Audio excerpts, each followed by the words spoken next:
Maloni, malolelei, whakalofalaiatu pola, kia ora, kia orana, aloha talofa.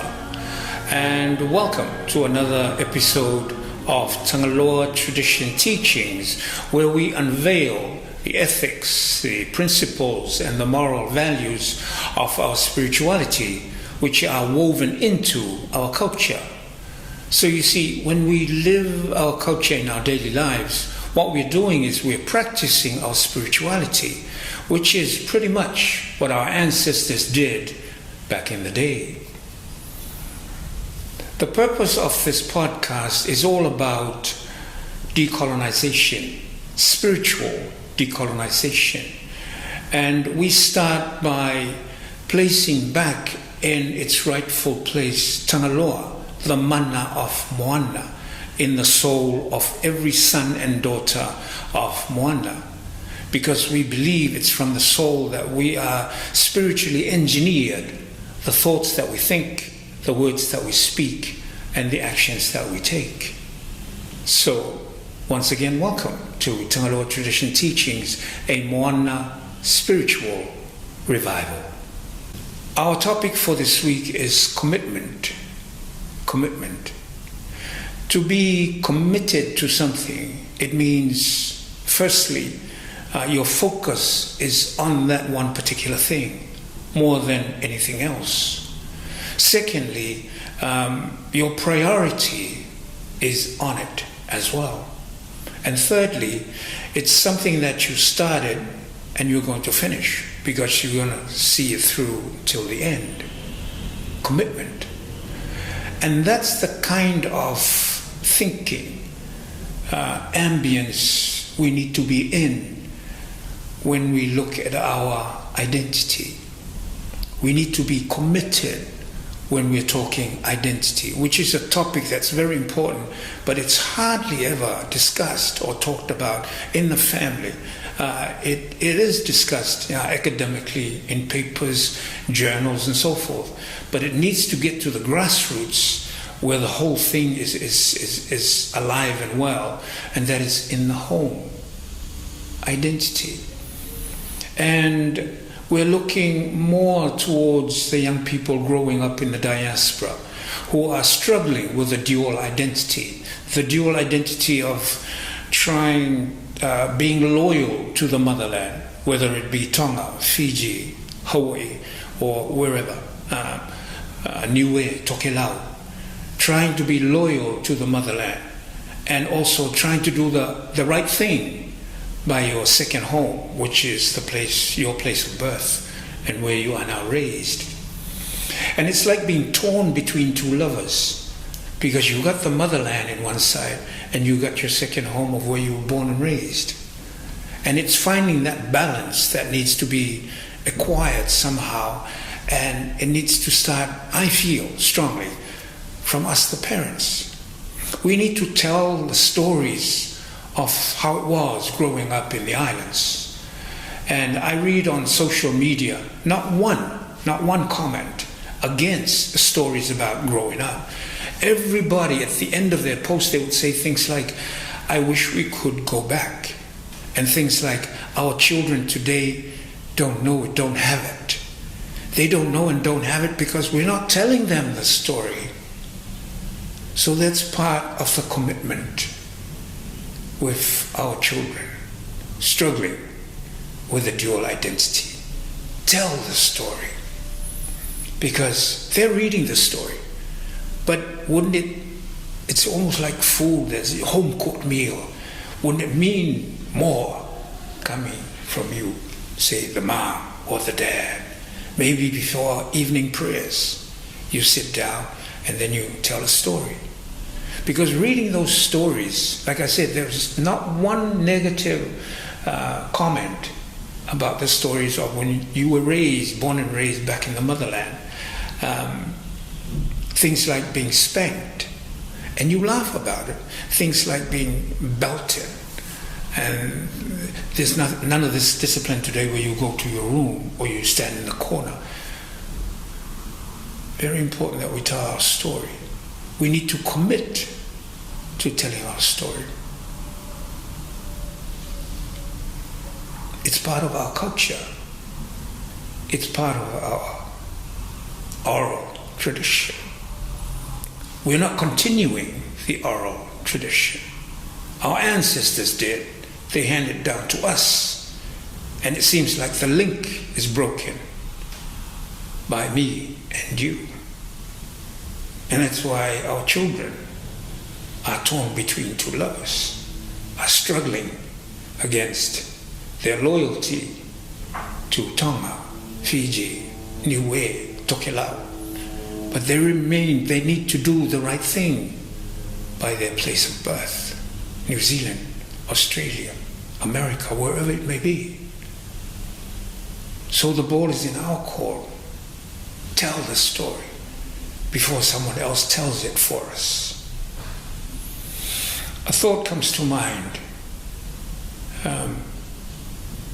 Le fionga e ai ono whanaafi maiai le Tagaloa. One of the first prolific, profound academics out of the islands of Samoa. She said in Samoan, "Ale ese ngangana, o le ese nganu. Ale ese nganu, o pole nu."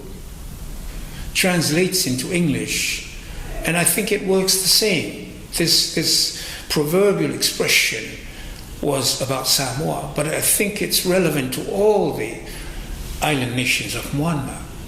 What she was saying is, if you don't know your language, you don't know your culture. And if you don't know your culture, you don't know who you are. That's powerful stuff. And the link is broken because of you and me, the parents, not passing on the oral tradition of telling our story. Story time. Story time. I saw a video on social media about 2-3 years ago, and it was a gentleman. The video was about 1.5 minutes, and all the time he was speaking, this man was in tears. And he was talking about blaming himself, and he was talking about his children, his daughters. He says, "I blame myself for my daughters not knowing who they are, my daughters not knowing their identity, because I didn't teach them Samoan.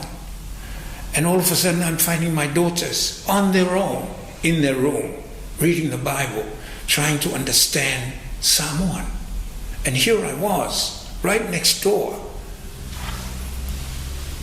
This is what we call in American football, we fumbled, big time. And what made me really warm up to this gentleman is how he came online for the whole world to see and to admit his failure in front of everybody. And I think we all share the same story and the same feeling, because we all failed in that sense, because we are not committed to telling our story. Like I said, tell our story before someone else tells it for us. Now we're beginning to hear things like discipline is abuse, and everything is targeting our region, Moana, Samoa, Tonga, all the islands of. But when we discipline our children, they say it's abuse. And now the kids don't understand the line between abuse and discipline and all this. Why? It's because of the oral tradition that was handed down from our generation. Apparently the link is broken because of us.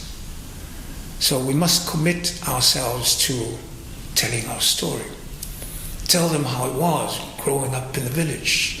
I remember here in Samoa, I lived in a village called Nofari. That's where I was born and raised, in Nofari. Proud of my village. And when I went to the Aonga, which is the village school, and then we graduate to the intermediate school for 2 years. And that intermediate school is for the whole district, which was at Vailutai. Now that's a long walk, that's a long haul from Nofali to Vailutai. But we walked that every morning and back. And so we got in the car, we were on the way to the airport. First time I said to my kids, okay, this is the old house, remember? I said, yeah, Dad. I said, okay, it's from here that I walk to and time it. And just imagine how far Dad walked to and from every day to go to school. So we did. And now they're talking, they're laughing, talking, thinking about something else. And then we came to the village and to where the school was. And I said, right here is where the school is. And then they laughed and said, oh, Dad, come on, you didn't walk that every day. But we did. And these are the stories that you and me are telling online. But we are telling the world, but we're not telling our kids. Commitment is priority, something you prioritize over anything else. Tell our story to the kids. Commitment is a laser focus on something. Let's put our laser focus on telling our story to our kids. Help them with their identity. And thirdly, it's something that you started and you'll see it right to the end. Let's commit for this week as our target until our kids are grown up, knowing who they are and being proud sons and daughters of Moana. And that's our message for this week.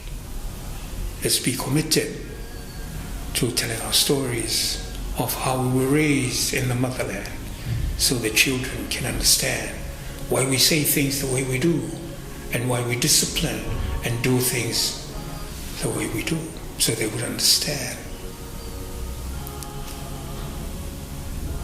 And from all of us here in Samoa to all of you in the motherlands of Moana, stay blessed and so long.